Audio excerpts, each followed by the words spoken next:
ఆది మానవుడు, primitive ancient human being, animal instinct లో బతికి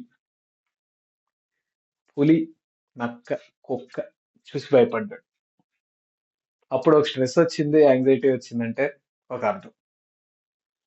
కంప్యూటర్లు వచ్చేసినాయి, మొబైల్ ఫోన్స్ వచ్చేసినాయి, ఎవడు మనల్ని తిట్టట్లేదు, ఎవడు మనల్ని కొట్టట్లేదు, జడ్జి కూడా చేయలేకపోతున్నాడు.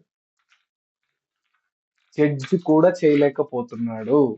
ఏదన్నా అంటే వెనకాల గూడి పుటాన్ని చేస్తారు కానీ ఎదురుగా ఎవరు ఏమంటారు.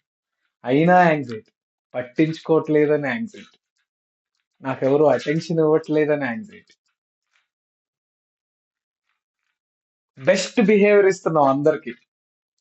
బాగున్నారా, ఆ, మంచిగా మాట్లాడాలి, మంచిగా ఉండాలి, అందరికి సాయం చేయాలి, అందరితో మంచోడు అనిపించుకోవాలి, గుడ్ అనిపించుకోవాలి, అలా మాట్లాడకూడదు, ఇలా మాట్లాడకూడదు, ఇలా నడవాలి, అలా నడవాలి, పెద్దోళ్ళని గౌరవించాలి, అసలు లోపల తిట్టుకోవచ్చా, వెనకాల ఏమైనా చేయొచ్చా, ఎదురుగా మాత్రం బెస్ట్ బిహేవియర్ ఉండాలి, ఈ బెస్ట్ బిహేవియర్ ఉండాలి. లోపల యానిమల్ ఇన్స్టింక్ట్ ఉంది, అది నిజం, బయాలజీ నిజం. దాన్ని ట్రైన్ చేస్తే అమిగ్డలాలో ఫియర్, యాంగ్జైటీ, స్ట్రెస్, ఇవన్నీ ఒక పాతకాలపు ఆది మానవుల్లో ఉన్న లక్షణాలు ఇవన్నీ. మనం నిజంగా ఏం ట్రైన్ చేసాం, అసలు పుట్టాము, కండిషనింగ్ చేశారు పేరెంట్స్, సొసైటీ అందరూ. అంతకు మించి మనం ఓన్ గా ఏం ట్రైన్ చేసాం మన బ్రెయిన్ కి, కాన్షియస్ బ్రెయిన్ కి, ప్రీఫ్రంటల్ కార్టెక్స్ లో ఏదైనా ఒక స్కిల్ లాగా ఉంటేనే అది ఖచ్చితంగా నేర్చుకుంటుంది, ఒక అలవాటు అవుతుంది. అలాంటిది ఆ ప్రాసెస్ ఏంటి, అద్దం ముందు చూసుకుని మనం మాట్లాడుకున్నాం అనుకో, స్ట్రెస్ ఉండదు, ఏది ఉండదు. ఓహ్!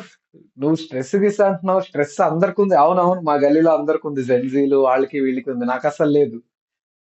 ఓ, ఏం చేయట్లేదు అను, స్ట్రెస్ వచ్చే అంత పని ఏం చేయట్లేదు అనమాట. అయితే మనం జస్ట్ ఒక వీడియో ఇలా తీసి ఇలా పోస్ట్ చేయి, లేకపోతే ఒక ఒక 4 పదాలు నీకు నచ్చినట్టు అదే కవిత్వం అనుకుని, ఇదే నువ్వు పాడిందే పాట అనుకుని, నేను ఆడిందే ఆట అనుకుని, ఏదైనా ఒకటి చేసి చూడు, అప్పుడు వస్తుంది స్ట్రెస్, యాంగ్జైటీ. రాకపోతే నన్ను అడుగు. స్ట్రెస్, యాంగ్జైటీ రావట్లేదా, ఏం చేయట్లేదా, ఏం చెయ్యి, అన్ని చేస్తుంటే వస్తుంది, రావట్లేదంటే అప్పుడు నేను ఒప్పుకుంటా. ఏం చేస్తున్నావు, స్ట్రెస్ పోగొట్టుకోవడానికి ఆ ప్రాసెస్ ఏంటి చెప్పు, నేను కూడా నేర్చుకుంటా.